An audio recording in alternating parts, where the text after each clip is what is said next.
মাননীয় স্পিকার, আপনাকে ধন্যবাদ। মাননীয় স্পিকার, বক্তব্য ভেবেছিলাম শুরু করব অন্য বিষয় নিয়ে, কিন্তু আজকের অধিবেশনের দিনের আলোচনায় আমাদেরকে আরও বেশি অবাক করলেন মাননীয় অর্থমন্ত্রী। ফলে অর্থ সেক্টরের কিছু বক্তব্য দিয়ে আলোচনা শুরু করছি। আমরা যখনই ব্যাংকিং খাত বা অর্থ সেক্টরের আর্থিক খাতের কথা আসে, মাননীয় অর্থমন্ত্রী একটা বাক্যই বারবার বলেন যে বিএনপির সময়ে এরকম কোনো রেকর্ড নাই যে আর্থিক খাতে বিশৃঙ্খলা হয়েছে।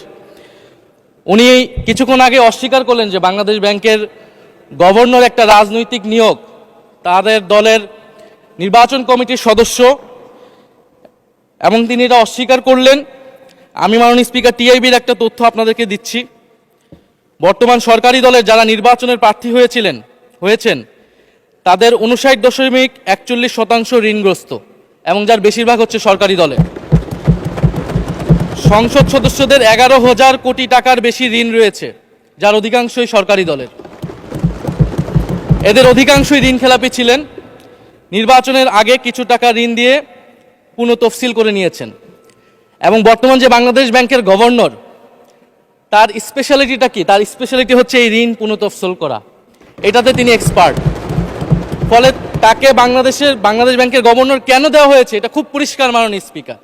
এই যে হাজার হাজার কোটি টাকার ঋণ, সেই ঋণগুলো যাতে ঋণ পুনঃতফসিল করতে পারে, সেই সুযোগ সুবিধাটা করে দেওয়ার জন্যই বাংলাদেশের ইতিহাসে প্রথমবারের মতো একজন ব্যবসায়ীকে বাংলাদেশ ব্যাংকের গভর্নর দেওয়া হয়েছে।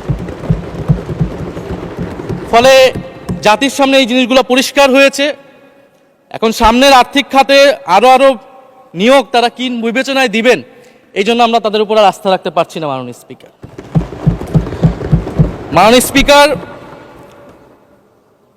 রাষ্ট্রপতির উপর ধন্যবাদ জ্ঞাপন বক্তব্য। রাষ্ট্রপতির বক্তব্য আমি শুনিও নাই, পড়িও নাই, এবং সেই বক্তব্য দেওয়ার সুযোগ করে দেওয়াকে আমরা প্রত্যাখ্যান জানিয়েছিলাম। আমরা খুব স্পষ্টভাবে বলেছিলাম যে এই রাষ্ট্রপতির অপসারণ প্রয়োজন, তাকে গ্রেফতার করা প্রয়োজন। এই রাষ্ট্রপতির আর কোনো অধিকার নেই বঙ্গভবনে থাকার, এইখানে এসে বক্তব্য দেওয়ার। প্রেসিডেন্ট শাহাবুদ্দিন চুপ্পু, তার কিছু কুকীর্তির কথা মাননীয় স্পিকার হাউসের সামনে তুলে ধরছি। তিনি দুদকের কমিশনার ছিলেন। তাকে দুদকের কমিশনারের করা হয়েছিল 3টি অ্যাসাইনমেন্ট দিয়ে। 1 নম্বর হচ্ছে খালেদা জিয়া এবং তারেক রহমানের বিরুদ্ধে দুর্নীতির অভিযোগের শাস্তি নিশ্চিত করা। 2 নম্বর পদ্মা সেতুর দুর্নীতির অভিযোগ থেকে আওয়ামী লীগকে ক্লিন শিট দেওয়া। 3 নম্বর ফখরুদ্দিন মঈনুদ্দিন সরকারের সময় শেখ হাসিনা সহ আওয়ামী লীগ নেতাদের বিরুদ্ধে হওয়া দুর্নীতির মামলাগুলোকে বাতিল করে দেওয়া। এমন একজন ব্যক্তিকে বিএনপি সরকার রাষ্ট্রপতি হিসেবে এখনো মেনে নিচ্ছে মাননীয় স্পিকার। আরেকটি ঘটনা বলি, 2009 সালে শেখ হাসিনার ক্যাঙ্গারু আদালতের নির্দেশে এই শাহাবুদ্দিন চুপ্পুর নেতৃত্বে 3 সদস্যের judicial inquiry commission on minority torture in 2001 করেছিল শেখ হাসিনার ক্যাঙ্গারু কোর্ট। এই প্রতিবেদন অনুসারে বিএনপির 26,000 বিএনপির নেতাকর্মীকে 2001 সালে ক্ষমতায় এসে কয়েক হাজার হিন্দুকে তারা হত্যা করেছে, এজন্য দায়ী করা হয়েছিল মাননীয় স্পিকার। এবং আওয়ামী লীগ এই রিপোর্ট দেশে বিদেশে এই রিপোর্ট ফেরি করে তারা নিজেদের এখানে ক্ষমতায় থাকাটাকে পাকাপোক্ত করেছিল। মাননীয় স্পিকার, এই রাষ্ট্রপতি চুপ্পু এস আলমের হাতে ইসলামী ব্যাংকে তুলে দেওয়ার কারিগর, 2 কোটি আমানতকারীকে পথে বসিয়েছিল। এবং জুলাই গণহত্যার সময় তার ভূমিকা, ফ্যাসিবাদের সাথে তার সংশ্লিষ্টতা, সবকিছু আমরা জানি। আমাদের দুর্ভাগ্য, এই দুর্নীতিবাজ, অপদার্থ, মিথ্যুক, গণহত্যার দোষর এখনো বাংলাদেশের রাষ্ট্রপতি। একটা আলোচনা কয়েকবার এসেছে যে রাষ্ট্রপতির অধীনে কেন শপথ নিয়েছি আমরা বলতে এখানে ব্যক্তিগতভাবে আমার কথাই বলেছে, কারণ আমি এখানে শপথ নিয়েছিলাম। তো মাননীয় স্পিকার, সেই সময়ের প্রেক্ষাপট আর এখনকার প্রেক্ষাপট কি এক? জুলাই গণ অভ্যুত্থানের পরে, 5ই আগস্টের পরে আমাদের সামনে 2টা অপশন ছিল। আমরা বলেছিলাম জাতীয় সরকার করতে হবে, সেই জাতীয় সরকারের প্রস্তাব বিএনপি নাকচ করে দিয়েছে। আমাদের সামনে আরেকটা অপশন ছিল ক্ষমতা আর্মির হাতে তুলে দেওয়া। যদি আমরা সেই দিকে আগাতাম, আজকে তারা এখানে বসতে পারতেন কিনা মাননীয় স্পিকার, সেটা সন্দেহ আছে। দেশের স্বার্থে, দেশের স্থিতিশীলতার স্বার্থে আমরা সেই সময় সরকারে গিয়েছিলাম, আমরা শপথ নিয়েছিলাম, কিন্তু বৈষম্যবিরোধী ছাত্র আন্দোলন খুব স্পষ্টভাবে 2024 সালে কিন্তু এই রাষ্ট্রপতির অপসারণ চেয়েছিল। সেই সময় সাংবিধানিক ধারাবাহিকতার কথা বলে রাষ্ট্রপতির পক্ষে অবস্থান নিয়েছিল বিএনপির মহাসচিব মির্জা ফখরুল আলমগীর সাহেব, তিনি নিজেই কথা বলেছিলেন। ফলে এখন তো একটা নির্বাচিত সরকার মাননীয় স্পিকার, এখন তো চাইলেই বিএনপি রাষ্ট্রপতি পরিবর্তন করতে পারে সরকার, এবং আমরা বিশ্বাস করি বিএনপিতে সেই ধরনের যোগ্য আস্থাভাজন ব্যক্তি নিশ্চয়ই রয়েছেন। এবং সরকার দলের সদস্যরা অনেকে গৌরবের সাথে বলেছেন যে যেই রাষ্ট্রপতি জিয়াউর রহমানের বিরোধিতা করেছেন সেই রাষ্ট্রপতি এখন জিয়াউর রহমানের প্রশংসা করছে। মাননীয় স্পিকার, গাধাকে দিয়ে আপনি হাল চাষ করিয়ে এটার মধ্যে কোনো বাহাদুরি নাই। এটা আপনাদের দেউলিয়ত্ব, সরকারের দেউলিয়াত্ব যে সরকার এখনো রাষ্ট্রপতি পরিবর্তন করতে পারছে না। মাননীয় স্পিকার, এই অধিবেশনের পুরোটা সময় জুড়ে আমরা সংস্কার, গণভোট, জুলাই সনদ, 72-এর সংবিধান নিয়ে অনেক কথা বলেছি। এবং একটা বিষয় আমার কাছে খুবই অদ্ভুত লেগেছে, কিছু মাননীয় সংসদ সদস্য তারা 72-এর সংবিধানকে 71-এর সাথে মিলিয়েছেন। মাননীয় স্পিকার, আমার জানা নেই আসলে তারা কোন বিবেচনা থেকে এটি মিলিয়েছেন। এটা তো সবসময় আওয়ামী লীগ মিলিয়েছে মাননীয় স্পিকার। তারা 72-এর সংবিধানকে 71-এর ফসল হিসেবে 71-এর চেতনার সাথে মিলিয়েছে। 72-এর মূলনীতিকে 71-এর মূলনীতি বলে 71-এর আদর্শ হিসেবে প্রচার করেছেন। আমরা তো সেটার বিরোধিতা করেছি মাননীয় স্পিকার সবসময়, এবং বিএনপির বহু নেতা এটার বিরোধিতা করেছে মাননীয় স্পিকার। 72-এর সংবিধানের ক্রিটিসিজম, সমালোচনা 72 সাল থেকেই বাংলাদেশে শুরু হয়েছিল। গত 16 বছর এই সমালোচনা তৈরি হয়েছিল। 72-এর সংবিধানের সমালোচনা মোটা দাগে তিনটি। প্রথমত, এই সংবিধান স্বাধীন বাংলাদেশের নির্বাচিত প্রতিনিধিরা প্রণয়ন করে নাই। আমি সরকারি দলের মাননীয় সংসদ সদস্য ব্যারিস্টার নওশাদ জমির সাহেবের সাথে, ওনার সাথে আমি সহমত পোষণ করে বলতে চাই, একটা স্বাধীন দেশের শাসনতন্ত্র রচনা করার অধিকার, সুযোগ সেই দেশের নির্বাচিত প্রতিনিধিদের হওয়া উচিত। 72-এর সংবিধান রচনা করেছিল যারা 70-এর নির্বাচনে আইয়ুব খানের এলএফের অধীনে যারা নির্বাচিত হয়েছিল পাকিস্তানের শাসনতন্ত্র রচনা করার জন্য মাননীয় স্পিকার। দ্বিতীয়ত, এই 72-এর সংবিধান ইনহেরেন্টলি এটা একটা আনডেমোক্রেটিক কনস্টিটিউশন। একজন ব্যক্তির হাতে সকল ক্ষমতা অর্পণ করা হয়েছিল মাননীয় স্পিকার। সেই সময় শেখ মুজিবকে সামনে রেখে এই সংবিধান তৈরি করা হয়েছিল। একজন ব্যক্তির হাতে সংসদের ক্ষমতা, নির্বাহী বিভাগের ক্ষমতা, এমনকি বিচার বিভাগের ক্ষমতাও নানা কায়দা করে তার হাতে তুলে দেওয়া হয়েছিল মাননীয় স্পিকার। ফলে স্বৈরতন্ত্রের বীজ কিন্তু সেই 72-এর সংবিধান থেকে বাংলাদেশে শুরু হয়েছিল। এবং সবচেয়ে ইম্পর্টেন্ট, এই সংবিধান হচ্ছে মুজিববাদী আদর্শ দ্বারা রচিত হয়েছিল মাননীয় স্পিকার। 71-এর আদর্শ কিন্তু চার নীতি ছিল না মাননীয় স্পিকার। 71-এর আদর্শ ছিল সাম্য, মানবিক মর্যাদা, সামাজিক ন্যায় বিচার। 72-এর সংবিধান এসে বলা হলো জাতীয়তাবাদ, বাঙালি জাতীয়তাবাদ, ধর্মনিরপেক্ষত্ব, গণতন্ত্র এবং সমাজতন্ত্র, এবং এটার বিরুদ্ধে বিদ্রোহ করেছিলেন মেজর জিয়াউর রহমান। মাননীয় স্পিকার, আজকে বিএনপি তার ফান্ডামেন্টাল জায়গা থেকে সরে যাচ্ছে মাননীয় স্পিকার। শুধু জামাত ইসলাম 72-এর বিরোধিতা করেছে বলে কি বিএনপি এখন আওয়ামী লীগের পজিশনে চলে গিয়েছে? আমাদের জানা নেই মাননীয় স্পিকার। 72-এর সংবিধানের বিরোধিতা করেছেন বদরুদ্দিন উমর, 72-এর সংবিধানের বিরোধিতা করেছেন মাওলানা ভাসানী, 72-এর সংবিধানের বিরোধিতা করেছেন কমরেড মুজাফফর আহমেদ, 72-এর সংবিধানের বিরোধিতা শত শত মুক্তিযোদ্ধারা করেছেন মাননীয় স্পিকার। ফলে এই 72-এর সংবিধানকে বাতিল করার একটা সুযোগ আমাদের এসেছিল 1975 সালের সিপাহী জনতার বিপ্লবের মধ্য দিয়ে। জিয়াউর রহমানের এটা একটা ঐতিহাসিক ভুল বলবো মাননীয় স্পিকার, তার প্রতি সম্মান রেখে, যে আমরা সেই সময় সেই অপরচুনিটি মিস করেছি। আমরা একটা গণপরিষদ দিয়ে নতুন সংবিধান করতে পারি না, এবং এই অপরচুনিটি আমরা এই 24-ও মিস করেছি এবং এখনো করতে যাচ্ছি মাননীয় স্পিকার। মাননীয় স্পিকার, 5ই আগস্টের পরে যখন সংস্কারের আলোচনা আসলো, বৈষম্যবিরোধী ছাত্র আন্দোলন তাদের পক্ষ থেকে আমরা বলেছিলাম আমরা নতুন সংবিধান চাই বা সংবিধান পুনর্লিখন চাই। বিএনপি বলেছিল তারা নির্বাচনের মাধ্যমে ক্ষমতায় যেতে চায়। ফলে 5ই আগস্টের পর থেকে রাস্তা দুটি আলাদা হয়ে গেছিল মাননীয় স্পিকার। তখন আমরা একটা মধ্যপন্থায় আসলাম যে আমরা সংস্কারে আসি। সেই জায়গা থেকে সংস্কার কমিশন ঐক্যমত, সেখানে আলোচনা হলো। এখন সাংবিধানিক সংস্কার পরিষদ করার কথা গণভোটে বলা হলো, এখন বিএনপি সেই জায়গা থেকে সরে গিয়েছে। এখন বিএনপি যদি সেই জায়গা থেকে সরে যায়, আমাদেরকে পূর্বের জায়গায় ফেরত যেতে হবে। মাননীয় স্পিকার, সংবিধান পুনর্লেখনের দাবি আমাদেরকেও জানাতে হবে। তারা যদি ৭২-এর পক্ষে এরকম অটল অবস্থানে থাকে। জুলাই সনদ নিয়ে অনেক কথা হয়েছে মাননীয় স্পিকার। জুলাই সনদ, জাতীয় জুলাই সনদ, আমরা যেদিন স্বাক্ষর হয়েছিল, আমরা জাতীয় নাগরিক পার্টি সেদিন স্বাক্ষর অনুষ্ঠানে যাইনি মাননীয় স্পিকার, এবং পরবর্তীতে আমরা স্বাক্ষর করেছি বলা যায় না, আমরা সেখানে আমাদের কমেন্টটা দিয়ে এসেছিলাম মাননীয় স্পিকার। জুলাই জাতীয় সনদ, জুলাই গণ অভ্যুত্থানের পরবর্তীতে এত কষ্টের যে ফসলটাকে, সেইটাকে মাননীয় স্পিকার নোট অফ ডিসেন্ট দিয়ে সেটাকে কলুষিত করে ফেলা হয়েছে। যেদিন জুলাই জাতীয় সনদ স্বাক্ষর হয়, সেদিন জুলাই জাতীয় সনদের মেজর সংস্কারগুলোতেই পাশে একটা নোট লেখা হয়েছে যে কোনো রাজনৈতিক দল বা জোট তাদের নির্বাচনী ইস্তিহার উল্লেখপূর্বক যদি জনগণের ম্যান্ডেট লাভ করে, তাহলে তারা সেই মতো ব্যবস্থা গ্রহণ করতে পারবে।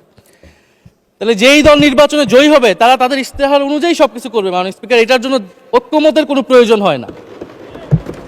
আপনি যদি নির্বাচনে জিতে আপনার ইস্তিহার মতোই সবকিছু করবেন, তাহলে আপনার সাথে আমার কিসের ঐক্যমত, কিসের আলোচনা? এবং সেই নোটগুলো কিভাবে লেখানো হয়েছে, কিভাবে বল প্রয়োগ করে, শক্তি প্রয়োগ করে ঐক্যমত কমিশনকে চাপ দিয়ে লেখানো হয়েছে মাননীয় স্পিকার, এটা ঐক্যমত কমিশনের আমি মনে করি এখন বলার সুযোগ হয়ে এসেছে, সময় এসেছে। ফলে জুলাই জাতীয় সনদ কে আমরা একসেপ্ট সেই সময় করতে পারি নাই, এবং মাননীয় স্বরাষ্ট্রমন্ত্রীর ভাষাকে ধার করে আমি বলতে চাই যে জুলাই জাতীয় সনদ এক অন্তহীন প্রতারণার দলিলে পরিণত করেছে মাননীয় স্পিকার বিএনপি এটাকে। এবং ৭২-এর সংবিধানকে আওয়ামী লীগ দলীয় ইস্তেহারে পরিণত করেছিল, কলুষিত করেছিল, এবং জুলাই জাতীয় সনদকে বিএনপি কলুষিত করেছে, দলীয় ইস্তেহারে পরিণত করেছে মাননীয় স্পিকার। আপনি বলছেন জুলাই জাতীয় সনদ, তারপরে আপনি দেখাচ্ছেন হচ্ছে আমার দলীয় ইস্তিহার, তাহলে এখানে তো কোনো ঐক্যমতের সুযোগ নাই। এরপরে আসলো গণভোট। গণভোটের আদেশ নিয়ে সমালোচনা আছে, এবং এই সমালোচনা আমরাও করেছি যে রাষ্ট্রপতি এই ধরনের অর্ডার দিতে পারে কিনা। কিন্তু গণভোটটাকে সবাই মেনে একটা কনসেনসাসের ভিত্তিতেই তো আমরা এই গণভোটে সবাই মিলে অংশগ্রহণ করলাম মাননীয় স্পিকার। বিএনপি এবং তৎকালীন বিএনপির বর্তমান মাননীয় প্রধানমন্ত্রী এবং চেয়ারপারসন, তিনি নিজেও সংস্কারের পক্ষে, হ্যাঁ পক্ষে ভোটে প্রচারণা করেছেন। ফলে আপনাদের ইলেকশনের আগে এটা পরিষ্কার করা প্রয়োজন ছিল যে এই গণভোট আপনারা মানেন না, এই গণভোটে হ্যাঁ বা না জিতুক এটার সাথে আপনাদের কোনো সম্পর্ক নাই। ওনারা কিন্তু মাননীয় স্পিকার সেটা করেননি। ফলে জুলাই গণভোট এটা রাজনৈতিক সিদ্ধান্ত এবং গণরায়। মাননীয় স্বরাষ্ট্রমন্ত্রী তিনি নিজেই সেই সময় বলেছেন যে গণরায় হচ্ছে সার্বভৌম ক্ষমতা, জনগণের রায় আসলে সেটা সকলেই মেনে নিতে বাধ্য হবে, এমনকি যদি সেটার বিরুদ্ধেও কেউ বিজয়ী হয় তারাও সেটা মেনে নিতে বাধ্য হবে। ফলে আমরা মনে করি যে এই গণভোট অনুসারে যে সাংবিধানিক সংস্কার পরিষদ, অতি দ্রুত সময়ের মধ্যে সাংবিধানিক সংস্কার পরিষদ গঠন করা উচিত, এর সুরাহা করা উচিত। আমরা তো মাননীয় স্পিকার অনেক দূর সরে এসেছি, নতুন সংবিধানের জায়গা থেকে সরে আস্তে আস্তে আমরা কোথায় আসলাম? আমরা খুবই সামান্য কিছু দাবি এখানে এসেছে, জুলাই জাতীয় সনদ বা গণভোট যেটাই বলেন না কেন, যে একটা উচ্চকক্ষ হবে ভোটের অনুপাতে, তত্ত্বাবধায়ক সরকার হবে। এই তত্ত্বাবধায়ক সরকার নিয়েই তো এত ঝামেলা, গত 16 বছরের এত আন্দোলন। কিভাবে নিয়োগ হবে, এই নিয়োগটা আমাদেরকে জানতে হবে মাননীয় স্পিকার। নির্বাচন কমিশনার এবং সাংবিধানিক প্রতিষ্ঠানগুলোতে কিভাবে নিয়োগ হবে, একটা নির্দলীয় এবং গ্রহণযোগ্য নিয়োগ আমরা কিভাবে করতে পারি, যেটা দেশকে বিভাজিত করবে না, বিরোধী দলের উপরে বিরোধী দলের অধিকার ক্ষুণ্ণ করবে না, এবং সবচেয়ে গুরুত্বপূর্ণ বিচার বিভাগ পৃথকীকরণ মাননীয় স্পিকার। এগুলা আমরা 5ই আগস্টের পরে আসমান থেকে বলি না, এগুলা গত 16 বছর আলোচনা হয়েছে। বিএনপির 31 দফায় আলোচনা ছিল, আরও অনেক রাজনৈতিক দলের আলোচনাতে, সংস্কারের আলোচনা থেকেই আমরা মাননীয় স্পিকার ধার করেছিলাম। হ্যাঁ, বিচার বিভাগ এই মুহূর্তে পৃথকীকরণ বা বিচার বিভাগের স্বাধীনতা নিয়ে কনসার্ন আছে, কারণ আওয়ামী লীগের নিয়োগকৃত অনেক বিচারক মাননীয় স্পিকার এখনো রয়ে গেছে বিচারালয়ে, যারা এই জামিনগুলো করিয়েছে ফ্যাসিস্টদের। কিন্তু সেটার একটা সুরাহা আপনারা করেন, আমরা সহযোগিতা করব, কিন্তু তারপরে তো বিচার বিভাগের স্বাধীনতা মাননীয় স্পিকার নিশ্চিত করতে হবে। গুম এবং মানবাধিকার অধ্যাদেশ বাতিল করলেন, আপনারা বলছেন ভালো আইন নিয়ে আসবেন, তো ভালো আইন যতক্ষণ পর্যন্ত আনতে পারছে না ততক্ষণ পর্যন্ত মাননীয় স্পিকার আপনাদের সমালোচনাটা সহ্য করতে হবে। আপনারা ভালো আইন নিয়ে আসুন এবং অতি দ্রুত সময়ের মধ্যে নিয়ে আসুন, আমরা দেখি। মাননীয় স্পিকার, এই সংসদে, এই অধিবেশনে আরেকটি বিষয় বারবার এসেছে, সেটা হচ্ছে মুক্তিযুদ্ধ এবং জুলাই গণ অভ্যুত্থান। মুক্তিযুদ্ধকে মাননীয় স্পিকার আমরা শ্রদ্ধা করি। আমরা মনে করি এই প্রজন্ম যারা জুলাই গণ অভ্যুত্থানে অংশগ্রহণ করেছি, জুলাই গণ অভ্যুত্থানের মধ্য দিয়ে মুক্তিযুদ্ধের নতুন রূপ তৈরি হয়েছে, মুক্তিযুদ্ধের নবায়ন হয়েছে। মাননীয় স্পিকার, ফলে মুক্তিযুদ্ধের সাথে জুলাই গণ অভ্যুত্থানের কোনো সাংঘর্ষিক অবস্থান নেই। আমরা বারবার বলেছি মুক্তিযুদ্ধ, জুলাই গণ অভ্যুত্থান হচ্ছে মুক্তিযুদ্ধেরই আরেকটি ধারাবাহিকতা। মুক্তিযুদ্ধে আমরা সাম্য মানবিক মর্যাদার কথা বলেছি, জুলাই গণ অভ্যুত্থানে আমরা বৈষম্য বিরোধী গণতান্ত্রিক বাংলাদেশের কথা বলেছি। মাননীয় স্পিকার, কোথায় পার্থক্য, কোথায় আলাদা, এবং কোন ঘটনা বড় কোন ঘটনা ছোট, এটা অহৈতুক তর্ক। মাননীয় স্পিকার, আমরা কেউ বলি নাই যে জুলাই গণ অভ্যুত্থান মুক্তিযুদ্ধের থেকে বড়, বা জুলাই গণ অভ্যুত্থান 90-এর থেকে বড় বা 90-এর থেকে ছোট। জুলাই গণ অভ্যুত্থান এক বিশেষ ঘটনা বাংলাদেশের ইতিহাসে, মুক্তিযুদ্ধ এক বিশেষ ঘটনা, মুক্তিযুদ্ধ বাংলাদেশের ফাউন্ডেশন। মাননীয় স্পিকার, এটার ব্যাপারে আমরা আনকম্প্রোমাইজেবল, এটা নিয়ে কোনো বিতর্কের কোনো সুযোগ নাই। তবে এই কথাটা ওনারাই বারবার বলে মুক্তিযুদ্ধকেও ছোট করতেছেন, জুলাই গণ অভ্যুত্থানকেও ছোট করতেছেন। আরেকটি বিষয় মাননীয় স্পিকার, মুক্তিযুদ্ধর কথা যখন এসেছে, আমরা যে সাম্প্রতিক সময়ে জাতীয় মুক্তিযোদ্ধা কাউন্সিল জামুকা আইন সংশোধন করা হলো, অধ্যাদেশ পাশ করা হলো, সেখানে কিন্তু একটা গুরুত্বপূর্ণ সংশোধনী এসেছে। মুক্তিযোদ্ধাদের সংজ্ঞা থেকে মুজিব বাহিনীকে বাদ দেওয়া হয়েছে মাননীয় স্পিকার। এবং আপনারা জানেন যে এই মুজিব বাহিনী, সেটাকে সংযুক্তির মাধ্যমে হাজার হাজার ছাত্রলীগের নেতাকর্মীকে মুক্তিযোদ্ধা সার্টিফিকেট দেওয়া হয়েছিল। মাননীয় স্পিকার, মুজিব বাহিনীর রোল কি ছিল, এটা আপনারা এখানে যারা অভিজ্ঞ মাননীয় স্পিকার অনেক মুক্তিযোদ্ধা আছেন তারা ভালো করেই জানেন। মুজিব বাহিনী তৈরি হয়েছিল অন্তর্ঘাত তৈরি করার জন্য। তারা অস্ত্র হাতে দেশে পাকিস্তান বাহিনীর বিরুদ্ধে যুদ্ধ করে নাই, তারা দেশে ঢুকে মুক্তিযুদ্ধের আওয়ামী লীগ বারে অন্য যেই পক্ষগুলো রয়েছে তাদেরকে হত্যা করেছিল। মাননীয় স্পিকার, ফলে মুজিব বাহিনী কিন্তু কোনো মুক্তিযোদ্ধা না বর্তমান আইন অনুসারে। কিন্তু এখানে অনেক মুজিব বাহিনীর কিছু লোক আছেন, তারা নিজেদেরকে মুক্তিযোদ্ধা হিসেবে বারবার জাহির করছে। ফলে আমাদেরকে এই ফারাকটাও করতে হবে মাননীয় স্পিকার।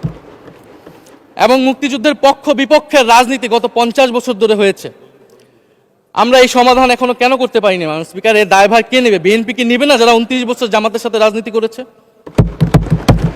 একটা কথা তো এখন সবাই বলে, সাথে থাকলে সঙ্গী, না থাকলে জঙ্গি। ফলে এটার দায়িত্ব ছিল তো উনাদের, এই রিকনসিলিয়েশন তৈরি করা, এই প্রশ্নের সুরাহা করা। জুলাই গণ অভ্যুত্থানের পরে, স্বাধীনতার 54-55 বছর পরে জাতীয় সংসদে মুক্তিযুদ্ধের পক্ষ আর বিপক্ষ বলে ভাগ থাকবে, এটা তো মাননীয় স্পিকার আমরা প্রত্যাশা করি না, এটা এই প্রজন্ম প্রত্যাশা করে না। আমি মাননীয় স্বরাষ্ট্রমন্ত্রীর সাথে একমত পোষণ করি যে ইতিহাসের এই বিতর্ক আমাদেরকে সমাধান করতে হবে, একপাশে রেখে সামনের দিকে এগিয়ে যেতে হবে, এবং এটা সব পক্ষকে এটার জন্য দায়িত্বশীল ভূমিকা পালন করতে হবে। মুক্তিযুদ্ধ যেমন কোনো দেশের ষড়যন্ত্র না, আবার মুক্তিযুদ্ধের নাম করে এদেশে যে লুটপাট ফ্যাসিবাদ কায়েম হয়েছে সেটাও আমাদের ভুলা যাবে না মাননীয় স্পিকার। মাননীয় স্পিকার, জুলাই গণ অভ্যুত্থান সকলের অংশগ্রহণে হয়েছিল, এটা আমরা বারবার বলেছি। তবে বিএনপির বিভিন্ন সদস্য তারা তাদের আলোচনায় বারবার বলার চেষ্টা করে যে আমরা ছিলাম না, আমরা তো এইভাবে ছিলাম, এভাবে ছিলাম। এটা তো প্রমাণ করার প্রয়োজন নাই মাননীয় স্পিকার। এটা কেন এত হীনমন্যতা আমাদের এটা বুঝে আসে না। বিএনপি তো অবশ্যই জুলাই গণ অভ্যুত্থানে ছিল, আমাদের সাথেই ছিল। এবং সেই সময়ের একটা উক্তি বিএনপির মহাসচিব মির্জা ফখরুল ইসলাম আলমগীর, উনি বলেছিলেন যে এই আন্দোলনের সাথে আমাদের সম্পর্ক নাই, এটা ছাত্রদের আন্দোলন। তার ওই বক্তব্য সঠিক ছিল মাননীয় স্পিকার। তার উনার ওই সময়ে কৌশলগত অবস্থান এটাই সঠিক ছিল, উনি ওই সময় এই বক্তব্যই প্রয়োজন ছিল, এটা তো আমাদের কোনো দ্বিমত নাই। মাননীয় স্পিকার, আমাকে ডিজিএফআই, ডিবি, এসবি, বাংলাদেশের হেন কোনো গোয়েন্দা সংস্থা নাই যারা আমাকে ইন্টারগেশন করেছে, টর্চার করেছে, এবং একটা কথা বারবার বলানোর চেষ্টা করেছিল যে এই আন্দোলন বিএনপি জামাতের আন্দোলন, যারা আগুন লাগিয়েছে তারা বিএনপি জামাতের সন্ত্রাসী। এটা একবার তোমরা শুধু বলো। ডিবি অফিসের শেষ পর্যন্ত আমরা বাধ্য হয়েছি আন্দোলন স্থগিতের ঘোষণা দিতে, কিন্তু কখনো এই কথাটা মাননীয় স্পিকার আমরা বলিনি। ফ্যাসিবাদ বিরোধী রাজনৈতিক দলের নেতাকর্মীকে আমরা আন্দোলনের সময় থেকে এখন পর্যন্ত কখনো আমরা অস্বীকার করিনি। কিন্তু একটা জায়গা আমরা ফারাক করতে চাই, যে এই গণ অভ্যুত্থান কোনো দলীয় আন্দোলন নয়। 90-এর গণ অভ্যুত্থান, 69-এর গণ অভ্যুত্থান থেকে এই গণ অভ্যুত্থানের পার্থক্য রয়েছে মাননীয় স্পিকার। এই গণ অভ্যুত্থানে ফ্যাসিবাদ বিরোধী রাজনৈতিক দলের নেতাকর্মীরা নেতৃত্বে নয়, সামনে পিছনে ছিল মাননীয় স্পিকার, সামনে সাধারণ জনগণ ছিল, ছাত্ররা ছিল। ফলে সেই হিসেবেই এই গণ অভ্যুত্থানকে স্বীকৃতি দেওয়া উচিত। এখন যদি বলা হয় যে অমুকের নেতৃত্বে এই গণঅভ্যুত্থান হয়েছে, আমাদের লোকেরা এই গণঅভ্যুত্থান করেছে। এটা মাননীয় স্পিকার এই গণঅভ্যুত্থানের সাথে যারা সাধারণ মানুষ নেমেছিল, যারা শহীদ হয়েছে, তাদের সাথে মাননীয় স্পিকার বিশ্বাসঘাতকতা করা হবে। ফলে জুলাই গণঅভ্যুত্থানের সকলের অংশগ্রহণ ছিল। হ্যাঁ, আমাদের অনেক মতপার্থক্য। জুলাই গণঅভ্যুত্থানের পরে আমাদের রাস্তা আলাদা হয়ে গেছে আমরা মনে করি রাজনৈতিকভাবে, কিন্তু গণঅভ্যুত্থান আমরা একসাথেই করেছিলাম মাননীয় স্পিকার। এবং আমি দুইটা কোটেশন বলতে চাই মাননীয় স্পিকার। 7ই আগস্টে নয়াপল্টনের সমাবেশে জনাব তারেক রহমান ভার্চুয়ালি যুক্ত হয়ে বলেন, 1971 ছিল স্বাধীনতা অর্জনের আন্দোলন, আর 2024-এর আন্দোলন হলো সেই স্বাধীনতা ও সার্বভৌমত্ব রক্ষার আন্দোলন। এই আন্দোলনে অংশ নেওয়া প্রতিটি ছাত্র জনতা আজ থেকে নতুন দিনের মুক্তিযোদ্ধা। মাননীয় স্পিকার, মুক্তিযুদ্ধের সাথে আমরা তুলনা করছি এই জায়গা থেকে, কারণ আমাদের কাছে এটা প্রায় যুদ্ধ সময় একটা পরিস্থিতি ছিল। 6 আগস্ট বঙ্গভবনে আলোচনা শেষে ব্রিফিংয়ে মির্জা ফখরুল ইসলাম আলমগীর বলেন, ছাত্র জনতা বুকের রক্ত দিয়ে আমাদের নতুন এক সকাল উপহার দিয়েছে। বাংলাদেশ আজ দ্বিতীয়বার স্বাধীন হলো। এই স্বাধীনতা আমাদের রক্ত দিয়ে রক্ষা করতে হবে মাননীয় স্পিকার। আমরাও বলি রক্ত দিয়ে রক্ষা করতে হবে। মাননীয় স্পিকার, আমাকে একটু সময় বাড়িয়ে দিবেন। আমি যে সময়টা পেয়েছি এটা বিরোধী দলের কোটা থেকে, আমি আশা করব সরকারি দলের কোটা থেকে আমি আরো 10 মিনিট পাবো মাননীয় স্পিকার। মাননীয় চিফ হুইপ এবং সংসদ নেতা নিশ্চয়ই এটাতে সম্মতি দিবেন। মাননীয় স্পিকার, আমরা ভারত এবং পররাষ্ট্রনীতি নিয়ে কিছু কথা বলতে চাই। এই সরকার আসার পর একটা জিনিস বারবার আছে যে ভারতের সাথে সম্পর্ক উন্নয়ন, এবং মাননীয় পররাষ্ট্র মন্ত্রী যিনি আগের সরকারের নিরাপত্তা উপদেষ্টা, যার পদত্যাগ তৎকালীন বিএনপি চেয়েছিলেন, সেই পররাষ্ট্রমন্ত্রী ভারতে সফর করেছেন প্রথম, এবং তিনি যে বিবৃতি দিয়েছেন সেই বিবৃতি আমাদের কাছে স্পষ্ট না। আমরা কোন ভিত্তিতে ভারতের সাথে সম্পর্ক উন্নয়নের কথা বলছি? যেই ভিত্তিতে আওয়ামী লীগ উন্নয়নের কথা বলেছিল সেই ভিত্তিতে? ভারত বাংলাদেশকে 1971 সালের পর থেকে করদ রাজ্য পরিণত করার জন্য হেন চেষ্টা নেই যে করে নাই মাননীয় স্পিকার। সীমান্তে হত্যাকাণ্ড এখনো হচ্ছে, আমরা নদীর পানি হিস্সা পাচ্ছি না, এবং নতুন করে যেটা হচ্ছে যে বর্ডারে বাংলাদেশি বলে বিভিন্ন মানুষকে পুশ ইন করা হচ্ছে। 2025 সালে 2 মাসে 4000 মানুষকে বাংলাদেশে পুশ ইন করেছে ভারত, ইন্ডিয়ান এক্সপ্রেস অনুযায়ী। মাননীয় স্পিকার, এক ভয়ঙ্কর সংকট সামনের দিনে আমাদের দিকে কিন্তু আসতে যাচ্ছে। এবারে পশ্চিমবঙ্গের ইলেকশন হলো মাননীয় স্পিকার।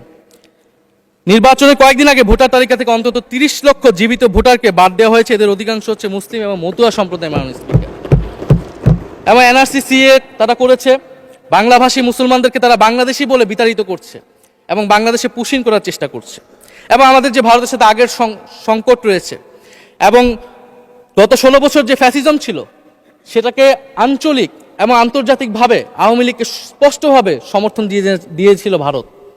এবং এখনো জুলাইয়ের গণহত্যাকারী খুনি শেখ হাসিনা, ওসমান হাদির হত্যাকারীরা সবাই ভারত তাদেরকে আশ্রয় দিয়েছে। ফলে ভারতের সাথে এই বিষয়গুলো নিয়ে আমাদের সরকার কি কথা বলেছে এটা মাননীয় স্পিকার আমরা জানতে চাই। ভারতের সাথে সম্পর্ক আমরা উন্নয়ন করতে চাই, ভারত আমাদের প্রতিবেশী দেশ, কিন্তু মর্যাদার ভিত্তিতে, সাম্যের ভিত্তিতে এই সম্পর্ক হতে হবে মাননীয় স্পিকার। ভারত শুধু আওয়ামী লীগের সাথে সম্পর্ক তৈরি করে এই দেশকে নিয়ন্ত্রণ করার চেষ্টা করছে, সেই দিনকে সে কবর রচনা করতে হবে মাননীয় স্পিকার। ফলে এটা আমরা বুঝতে পারতেছি না ভারত বিএনপির সাথে বা বর্তমান সরকারের সাথে তার সম্পর্কের ভিত্তিটা কি, এবং বর্তমান সরকার আমার এই কথাগুলো যেগুলো আমি বললাম সেগুলো নিয়ে ভারতের সাথে কথা বলেছে কিনা মাননীয় স্পিকার। মাননীয় স্পিকার, দুর্নীতি নিয়ে অনেক কথা হয়, আমি ঋণ খেলাপির পরিসংখ্যানগুলো দিলাম, এবং নির্বাচনের বিধান অনুযায়ী ঋণ খেলাপিকে নির্বাচনে প্রার্থী হতে পারবে না, কিন্তু আমরা দেখলাম নির্বাচনের আগে কিছু টাকা পরিশোধ করে ঋণ পুনঃতফসিল করে তারা সংসদ সদস্য বেশি আসতেন মাননীয় স্পিকার। মাননীয় স্পিকার, আমি কিছু সংখ্যা বলছি। 1700 কোটি টাকা, 765 কোটি টাকা, 679 কোটি টাকা, 621 কোটি টাকা, 201 কোটি টাকা, 182 কোটি টাকা, 97 কোটি টাকা। মাননীয় স্পিকার, এগুলো আমাদের সংসদ সদস্য যারা তাদের ঋণ রয়েছে মাননীয় স্পিকার। এবার আমি নাম বললাম না, কিন্তু পরের সেশনে কিন্তু মাননীয় স্পিকার আমি নাম ধরেই কথা বলবো, এগুলা ফ্যাক্ট। এবং এখনো 2 জন আসতে পারে নাই এই কারণে। এখন দুর্নীতির বিরুদ্ধে তো যুদ্ধ ঘোষণা হয়েছে, এখন এই ঋণগুলো কবে বাংলাদেশের জনগণ ফেরত পাবে, বাংলাদেশের ব্যাংক ফেরত পাবে মাননীয় স্পিকার, এটা আমরা জানতে চাই। মাননীয় স্পিকার, যদি সময় একটু বাড়িয়ে দেন। হ্যাঁ, মাননীয় সদস্য, আপনি আবেদন জানিয়েছিলেন, এর মধ্যে ট্রেজারি বেঞ্চের যে চিফ হুইপ আছেন, মাননীয় চিফ হুইপ, উনি আমাকে জানিয়েছেন উনার সময় 20 মিনিট বরাদ্দ ছিল, সেখান থেকে 5 মিনিট উনি কর্তন করে আপনাকে দিয়েছেন। তো আপনি 5 মিনিটের মধ্যে দয়া করে শেষ করবেন। থ্যাংক মাননীয় ইউ। স্পিকার, আর মাননীয় প্রধানমন্ত্রীর থেকে আরো 5 মিনিট আমি রিকোয়েস্ট করছি মাননীয় স্পিকার, আর যদি 5 মিনিটে শেষ করতে পারে আমি শেষ করে দিব, কোনো সমস্যা নেই। মাননীয় স্পিকার, ফলে আমরা দুর্নীতির কথা বলা হচ্ছে, 16 বছরে আওয়ামী লীগের যে দুর্নীতি, সেই দুর্নীতি থেকেও বড় হয়ে গেছে অন্তর্বর্তী সরকারের সময়ে ছাত্র সমন্বয়করা কি দুর্নীতি করেছে। মাননীয় স্পিকার, ছাত্র সমন্বয়করা খুবই খারাপ, তারা মন্ত্রণালয়ে ঘুরেছে, দুর্নীতি করেছে, কিংস পার্টি করেছে। তো মাননীয় স্পিকার, গত আওয়ামী লীগের আমলে 16 বছরের দুর্নীতির বিচার ওনারা কিভাবে করবেন সেইটা মাননীয় স্পিকার ওনাদের বলা উচিত জনগণের সামনে। এবং আরও ভালো হয় যদি 2001 থেকে 6 সাল পর্যন্ত মাননীয় স্পিকার যে দুর্নীতির অভিযোগগুলো এসেছিল সেটারও একটা স্বচ্ছ তদন্ত মাননীয় স্পিকারের বর্তমান সরকার করে। দুর্নীতি কেউ না কেউ তো করেছে, কারা করেছে তাদের নাম বাংলাদেশের জনগণের সামনে উন্মুক্ত করা হোক, কারণ সেটার জন্যই তাদেরকে ভোগান্তি পোহাতে হয়েছে 1/11 ষড়যন্ত্রের মাধ্যমে। বর্তমান প্রধানমন্ত্রী, তাকেও কিন্তু দুর্নীতির মিথ্যা অভিযোগ দিয়ে মাননীয় স্পিকার তার বিরুদ্ধে মামলা করা হয়েছিল। মাননীয় স্পিকার, মাননীয় স্বরাষ্ট্রমন্ত্রীর দৃষ্টি আকর্ষণ করছে, একটু আইন শৃঙ্খলা নিয়ে কথা বলি। 2 মাসে বিএনপির হাতে খুন হয়েছে 31 জন, ধর্ষণের ঘটনা ঘটেছে 14টি, বিএনপির চাঁদাবাজির খবর এসেছে 83টি, হামলার ঘটনা এসেছে 154টি। এর একটিতেও সরকার কার্যকর কোনো ব্যবস্থা গ্রহণ করেনি। মাননীয় স্পিকার, শাহবাগ থানার সামনে ঢাকা বিশ্ববিদ্যালয়ের সাংবাদিক সমিতির কয়েকজন সদস্যকে বেধড়ক মারধর করেছে ছাত্রদলের নেতাকর্মীরা, এবং এটার এখনো কোনো মামলা নেয়নি। মাননীয় স্বরাষ্ট্রমন্ত্রী যদি জানান এই মামলাটা কেন নেওয়া হচ্ছে না। থানার ভিতর প্রবেশ করে ওসির রুমে ডাকসুর 2 জন নির্বাচিত প্রতিনিধিদের উপর হামলা করা হয়েছে। মাননীয় স্পিকার, ঢাকা বিশ্ববিদ্যালয়ের সাংবাদিক সমিতি, মাননীয় স্পিকার আপনি জানেন আপনি ঢাকা বিশ্ববিদ্যালয়ের ছাত্র, মহসিন হলের, আমিও মহসিন হলের ছাত্র। মাননীয় স্পিকার, ঢাকা বিশ্ববিদ্যালয় সাংবাদিক সমিতির একটা বড় ভূমিকা আছে বাংলাদেশের গণতান্ত্রিক আন্দোলনগুলোতে, আমাদের বিশ্ববিদ্যালয়ের গণতান্ত্রিক আন্দোলনগুলোতে। মাননীয় স্পিকার, মাজার হামলা নিয়ে কিছু কথা বলতে চাই। এই সরকারের আমলেও আমরা দেখলাম যে কুষ্টিয়ায় মাজারে হামলা করে একজনকে হত্যা করা হয়েছে। মাননীয় স্পিকার, এটা আমরা নিন্দা এবং প্রতিবাদ জানাই। আমরা কোনো ধর্মীয় বিতর্কে ঢুকবো না, সেটা নিয়ে আমাদের আলেম ওলামাগণ ব্যাখ্যা করবেন, কিন্তু আমরা রুল অফ ল নিয়ে কথা বলতে চাই। মাননীয় স্পিকার, এই ধরনের ঘটনা কোনোভাবেই গ্রহণযোগ্য হতে পারে না, এবং অন্তর্বর্তী সরকারের সময় এই ধরনের ঘটনা অনেক ঘটেছে, আমরা তারও নিন্দা জানাই, এবং সকল ঘটনার তদন্ত এবং বিচার হওয়া উচিত মাননীয় স্পিকার এই সময়ের মধ্যে। মাননীয় স্পিকার, জঙ্গিবাদ নিয়ে নতুন করে কথা আসছে, সরকারের প্রতি অনুরোধ থাকবে আপনারা একটু সমন্বয় করে বক্তব্য দিন। স্বরাষ্ট্রমন্ত্রী বলছেন জঙ্গিবাদ নেই, আবার মাননীয় প্রধানমন্ত্রীর উপদেষ্টা বলছেন জঙ্গিবাদ আছে, জঙ্গি আছে। তো ওনাদের বক্তব্যটা পরিষ্কার হলে আমরাও এই বিষয়ে আমাদের অবস্থান বা বক্তব্যটা পরিষ্কার করতে পারবো। তবে একটা জিনিস, যে জঙ্গিবাদের বিরুদ্ধে আমাদের জিরো টলারেন্স। মাননীয় স্পিকার, এটা বাংলাদেশের সিকিউরিটি প্রশ্ন, এবং এটা সরকার এককভাবে ডিল করতে পারবে না, এটা জাতীয় ঐক্য লাগবে, এবং সরকারকে আমরা সর্বাত্মকভাবে সহযোগিতা করবে এই বিষয়ে। তবে বিগত আমলের মতো এবং ওয়ারেন্ট টেররের প্রজেক্ট হিসেবে যাতে বাংলাদেশে কোনো জঙ্গিবাদের নাটক না হয় মাননীয় স্পিকার, এটাও আমাদের মাথায় রাখবে।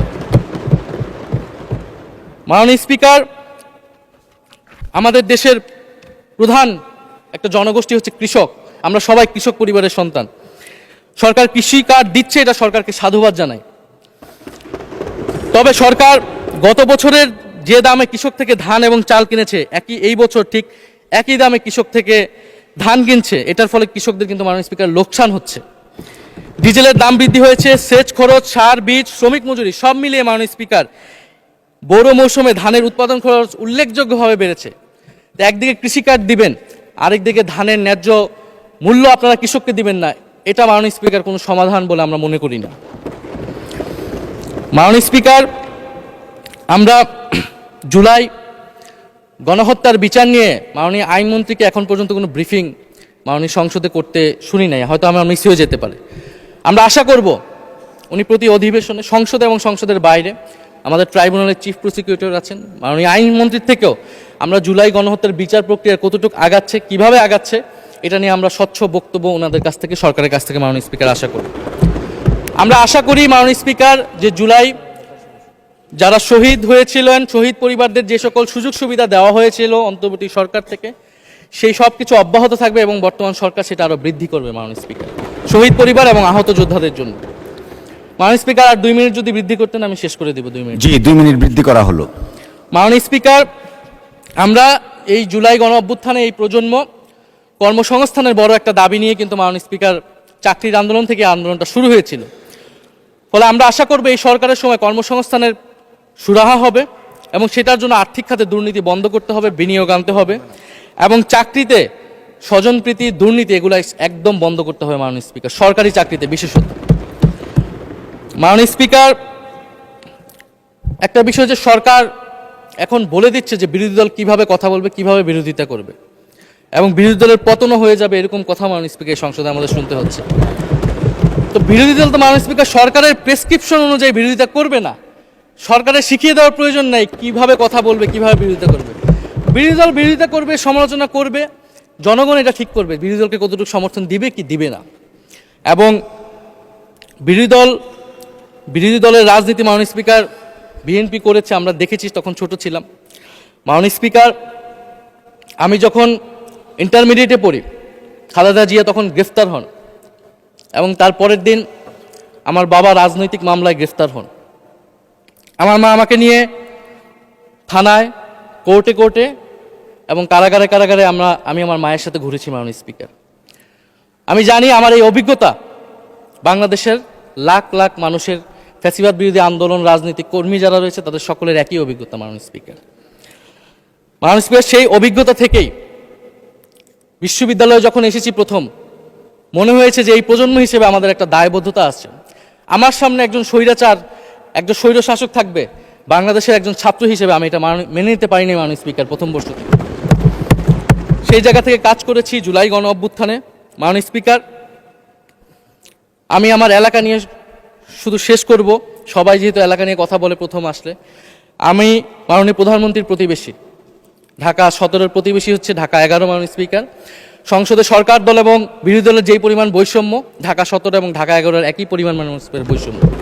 ফলে উনি যাতে এই বৈষম্য দূর করেন এবং ঢাকা 11-র জন্য যদি মাননীয় সদস্য 2 মিনিট চেয়েছিলেন, শেষ হয়ে গেছে। আর 2 মিনিট দেওয়া হলো, 2 মিনিটের মধ্যে শেষ করে ফেলেন প্লিজ। স্পিকার, ধন্যবাদ আপনাকে।